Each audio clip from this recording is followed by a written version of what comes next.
India कहता है कि जितने राइट्स एक हिंदू लड़की को हैं, उतनी एक मुस्लिम लड़की को होने चाहिए। और अब ये चारों तलाक, शादी, अडॉप्शन और विरासत, ये सब ऐसे ही तकसीम होगी जैसे हिंदुओं में होती है, सबके लिए एक चीज। नहीं, ये गलत है। कैसे गलत है आप बताएं ना, वो भी सुन रहे हैं। एक बंदा आया आपकी बारगाह में, आप सल्लल्लाहु अलैहि वसल्लम की बारगाह में, उसने कहा कि मेरे पास खाने के लिए कुछ नहीं है, ठीक है ना। आपने फरमाया कि एक और शादी कर लो, अच्छा ठीक है ना। उसने कहा कि फिर भी नहीं है मेरे पास खाने को। उसने कहा एक आप सरकार ने फरमाया एक और कर लो, टोटल 3 हो गई। 3 होगी। फिर आया बारगाह में, फिर फरमाया हजूर मेरे पास तो उससे भी ज़्यादा, उससे कम हो गया। आपने फरमाया एक और कर लो। अभी मजा आएगा ना भिड़ो। 4 शादियां कर ली उसने, जायज़ है। अच्छा। ये हो सकती हैं, ठीक है।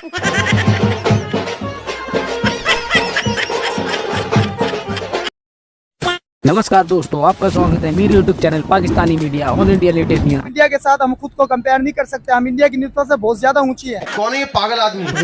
हम हर जंग के अंदर इंडिया से फास्ट रहे हैं, हर चीज में इंडिया से फास्ट रहे हैं। असला भी छीने उनसे, चीजें भी छीनी उनसे, मुल्क भी छीने उनसे। इंडिया से छीना हमने। इंडिया से छीने पड़ा। कौन सी जंग में ये हुआ? सर 1947 में भी, 1965 में भी छीने, उससे पीछे भी 1947 48 उस जंग के अंदर भी हमने छीने। क्या बोलूं रे, तो बोलूं क्या तेरी गलती से मिस्टेक हो से। हमारी पाकिस्तान की आवाम इतनी अमीर है। कौन है ये लोग? हमारे पाकिस्तान की लीडर इतना अमीर है, सेकंड के अंदर कर्जा उतर सकता है। को पागल खाने में भर्ती होना चाहिए। इंडिया डरा हुआ हमसे, और उससे वो डरा हुआ है। वो मक्कार दुश्मन है, मक्कार। बहादुर नहीं है, बहादुर लोग होते हैं सामने से, जो आते हैं सामने से। सामने से तो कह रहे हैं कि 2024 के इलेक्शन से कह रहा है ना, उससे कहो कि हिम्मत करे, आए। जब तक कि अल्लाह ना चाहे, इंडिया की कोई जरूरत नहीं है कि पाकिस्तान में आए और ड्रोन हमला करके वापस चला जाए। शक्ल तेरी ऐसी बातें तो अच्छी किया कर।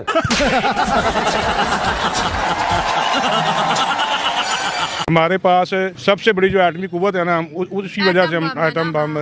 इंडिया की इतनी जरूरत नहीं है कि हमारे जर्नैलों के होते हुए कोई ऐसी बात करे, कोई ऐसा वो अज़म करे, कोई इरादा करे। तो वैसे ही लोग हैं, वो उनका क्या है, जो मर्जी कहते रहते हैं, कहने दो उनको।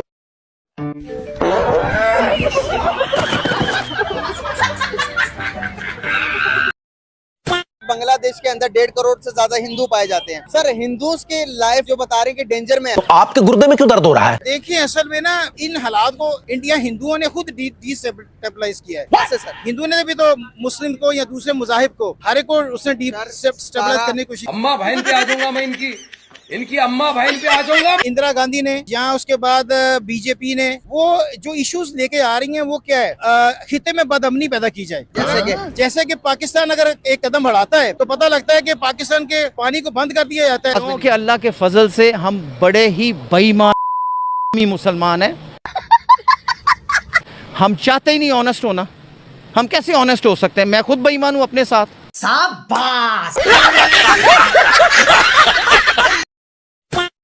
जो हमारी फौज है ना, वो दुनिया के पहले नंबर पे है और पहले नंबर पे रहेगी। डर गया मैं, फट गई मेरी। लेकिन हमने इंडिया से 4 जंगें लड़ी, चारों हमने मुंह की खाई। क्यों?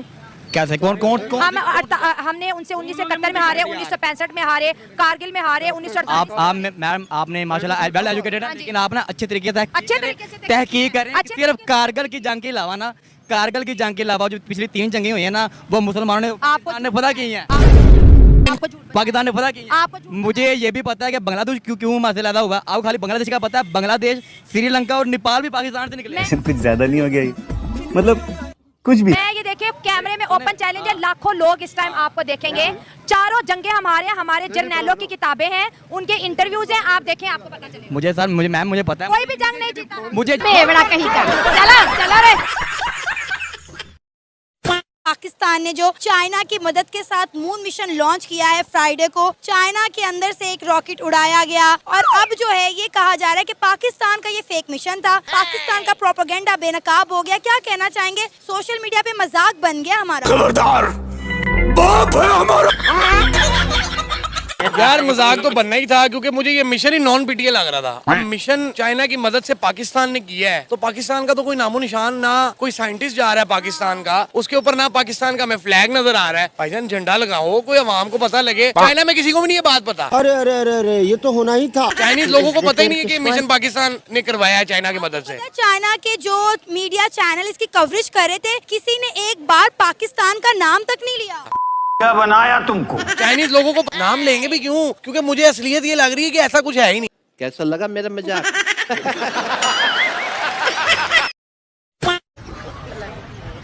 जी अरे बर्फ ठंडी पड़ी है, हम भी ठंडे बैठे हुए हैं।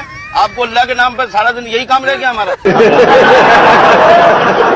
अरे पगलू जस्ट जाओ माफ करो, जाओ। अभी तो मैं घर से निकली हूँ और पहला ही जो है वो बोला माफ कर दो। मैंने कौन सा तुमसे खजाना मांग लिया है? कौन से तुमसे गाड़ियाँ मांग ली है? कौन सा डिफेंस में तुमसे बंगाल मांग लिया है? माफ करो, 10 रुपए तो मांगे। 10 रुपए नहीं है, अभी तो मैंने दुकान खोली। अभी बर्फ तो देखो ना, ठंडी पड़ी हुई है बिल्कुल। नो तो बर्फ काम भी नहीं शुरू किया। बर्फ गर्म होती है। भाई तुम्हारा कर्जा देना हमने, जबरदस्ती थोड़ी है। माफ करो, बस माफ करो। अल्लाह के नाम का मांग रहे हो, उस पे भी मैंने क्या मांग लिया तुमसे? माफ करो, सारी गोली खराब कर दी, सारा दिन खराब जाएगा। सारे फकीर बने हुए हैं, पूरा पाकिस्तानी फकीर बना हुआ है। मेरी तुम बड़े सखी हो। जिंदगी बर्बाद है तुम लोग। जैसा कि दोस्तों मैंने आपसे कहा था कि मैं वीडियो के अंत में बताऊंगा कि मोदी जी ने मुसलमानों के लिए क्या किया है, तो सुनिए जी आंकड़े। 1947 से लेकर 2016 तक 50% मुस्लिमों के घर बिजली के कनेक्शन थे, जो 2019 तक सिर्फ 3 साल में 92% हो गए। यानी कि 36% मुस्लिमों को लाइट कनेक्शन सिर्फ 3 सालों के अंदर मिले। अब आ जाओ बैंक खाते पर। 2016 तक 66% मुस्लिम के बैंक खाते थी, जो 2019 तक 92% हो गए। अब करते हैं सरकारी नौकरी की बात, यानी कि गवर्नमेंट जॉब की। 2014 तक कुल 4.5% मुस्लिम गवर्नमेंट जॉब में थे, जो 2030 तक 10.5% हो चुके हैं। अब बात करते हैं स्किल इंडिया स्कीम की, जिसमें 33% मुस्लिम को स्किल किया गया है। PMEGP स्कीम के तहत 70% मुस्लिमों को बिजनेस सेट करने में मदद मिली, 70% मुस्लिमों को। अब चलो थोड़ी शिक्षा पे बात कर लेते हैं। 2014 तक 69% मुस्लिम शिक्षित थे, जो 2019 तक 74% हो गए। अब बात करते हैं मुस्लिम लड़कियों की एजुकेशन पे। 2014 तक 65% मुस्लिम लड़कियां एजुकेशन लेती थी, जो बढ़कर अब 74% हो गई है। और मोदी जी ने 3 तलाक जैसे कानून भी खत्म किए। अब आ जाओ PM आवास योजना, जिस योजना के तहत गरीबों को घर मिलते हैं। इस स्कीम में 2 करोड़ 31 लाख घर बने हैं, जिसमें से 31% सिर्फ मुसलमानों को मिले। यानी कि 2 करोड़ 31 लाख जो घर बने हैं, उसमें से 31% जो घर मिले वो सिर्फ मुस्लिमों को मिले। अब बात करते हैं PM किसान निधि योजना, जिसके तहत डायरेक्ट ट्रांसफर बैंक खातों में पैसे पहुँचते हैं किसानों के। 33% मुस्लिम है जिनके अकाउंट में सीधे पैसे उनके बैंक अकाउंट में पहुंचे। अब आ जाओ योजना, जिसके तहत सिलेंडर बांटे गए थे गरीब महिलाओं को। 2023 तक 9 करोड़ सिलेंडर बांटे गए, जिसमें से 37% सिर्फ मुस्लिम महिलाओं को मिले। अब आ जाओ हज यात्रा पर। 2014 तक हज यात्रा कोटा 1,36,000 तक था, जो मोदी जी ने 2024 तक बढ़ाकर 1,75,000 करवा दिया। और सुनो, पहले मुस्लिम महिलाएं बिना पुरुष के हज यात्रा नहीं कर सकती थी, फिर मोदी सरकार ने इसे भी खत्म करवा दिया। अब मुस्लिम महिलाएं बिना पुरुष के हज यात्रा कर सकती हैं, और की भी है। अब तक 4,000 महिलाएं ऐसी हैं जो बिना पुरुष के हज यात्रा कर चुकी हैं। और सुनो,